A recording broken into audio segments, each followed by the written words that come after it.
بسم اللہ الرحمن الرحیم، السلام علیکم۔ خبرگام کے ساتھ میں ہوں آپ کی ہوسٹ فرزانہ صدیق۔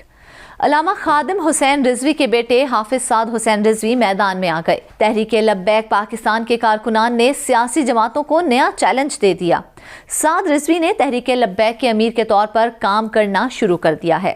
ہر طرف ہماری جان سعد رضوی، حق کی پہچان سعد رضوی، لبیک کی شان سعد رضوی کے نعرے لگنا شروع ہو گئے ہیں۔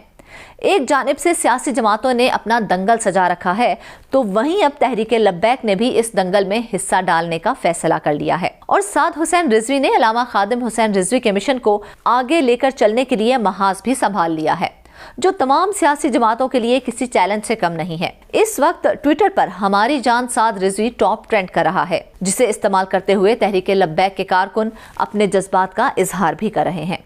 اس مہم میں خلیل الرحمان قمر بھی پیچھے نہ رہے اور انہوں نے بھی سعد حسین رضوی سے اپنی محبت کا اظہار کر دیا، جس کی تفصیل ہم آپ کو اس ویڈیو میں بتائیں گے۔ رپورٹ کے مطابق تحریک لبیک کے سربراہ خادم حسین رضوی کی وفات کے بعد ان کے بیٹے سعد رضوی کو تحریک لبیک کا امیر مقرر کیا گیا ہے۔ سعد رضوی نے تحریک لبیک کے امیر کے طور پر اپنی ذمہ داریاں نبھانا شروع کر دی ہیں۔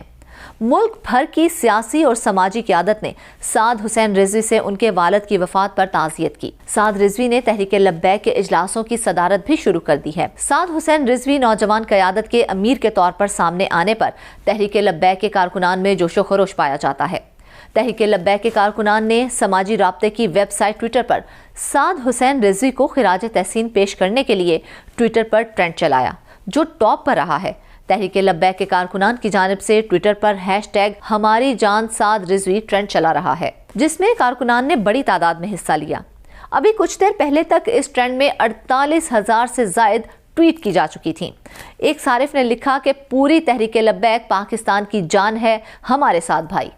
ایک اور صارف نے لکھا کہ 98% نوجوانوں پر مشتمل جماعت کا قائد بھی نوجوان ہے، الحمدللہ۔ ایک صارف نے لکھا کہ یہ جبر و قہر نہیں، عشق و مستی ہے۔ سوشل میڈیا پر لاکھوں لگانے والے، پیڈ ٹیمز بنانے والے لبیک والوں کے نزدیک بھی نہیں ہیں۔ اس میدان میں خلیل الرحمان قمر بھی پیچھے نہ رہے اور انہوں نے ہماری جان سعد رضوی کا ہیش ٹیگ استعمال کرتے ہوئے سب سے پہلے پول سٹارٹ کیا، جس میں پوچھا گیا کہ تمام سیاستدانوں میں سب سے بہتر کون ہے۔ اس پول میں تینوں بڑی سیاسی جماعتوں کے لیڈرز کے علاوہ تحریک لبیک کے سعد حسین رضوی کا نام بھی شامل ہے، جس کا نتیجہ کچھ گھنٹوں بعد سامنے آئے گا۔ اس کے بعد خلیل الرحمان قمر نے سعد حسین رضوی کی تصویر شیئر کرتے ہوئے لکھا کہ سعد حسین رضوی نوجوان اور زیادہ پاورفل ہیں، وہ پارٹی کو زیادہ طاقت اور مضبوطی سے آگے چلائیں گے۔ اس کے بعد خلیل الرحمان قمر نے ایک اور ٹویٹ کیا، جس میں ان کا کہنا تھا کہ سعد رضوی جانتے ہیں کہ انہوں نے کس طرح ختم نبوت کی خاطر لوگوں کو آگے لے کر چلنا ہے۔ خلیل الرحمان قمر کا اپنے ایک ٹویٹ میں یہ بھی کہنا تھا کہ سعد رضوی میں ایک بڑی جماعت چلانے کی تمام صلاحیتیں موجود ہیں، کیونکہ وہ پہلے ہی تحریک لبیک پاکستان کے ڈپٹی جنرل سیکرٹری کے طور پر ذمہ داریاں نبھاتے رہے ہیں۔ خلیل الرحمان قمر کا کہنا تھا کہ سعد حسین رضوی نے والد کی وفات کے بعد تمام سیاسی ذمہ داریوں کو بخوبی نبھاتے ہوئے ثابت قدم رہنے کا ثبوت دیا ہے۔ اس کے علاوہ بھی علامہ خادم حسین رضوی اور سعد حسین رضوی کے حق میں کیے جانے والے ٹویٹ خلیل الرحمان قمر نے ری ٹویٹ کرتے ہوئے اپنے جذبات کا اظہار کیا ہے۔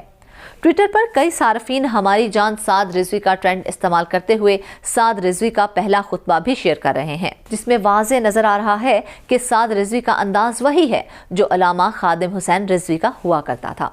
خادم حسین رضوی نے اپنے خطبے میں واضح انداز میں کہا کہ اللہ کے دوستوں کو نہ کوئی خوف ہے نہ کوئی غم ہے۔ ان کا اپنے پہلے خطبے میں کہنا تھا کہ اپنی حیات میں ہم نے جو اللہ کا سب سے بڑا دوست دیکھا، اس کا نام علامہ خادم حسین رضوی ہے۔ سعد حسین رضوی نے اپنے خطبے میں کہا کہ بابا جی کو پوری زندگی میں کوئی خوف تھا نہ ہی کوئی غم تھا۔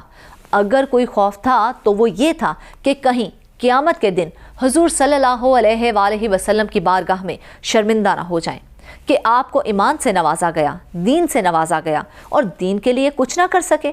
سعد حسین رضوی نے خطبے کے دوران علامہ خادم حسین رضوی کا انداز اپناتے ہوئے کہا کہ ہم سر فخر سے بلند کر کے کہیں گے کہ ہمارے والد علامہ خادم حسین رضوی نے حضور صلی اللہ علیہ وآلہ وسلم کے دین پر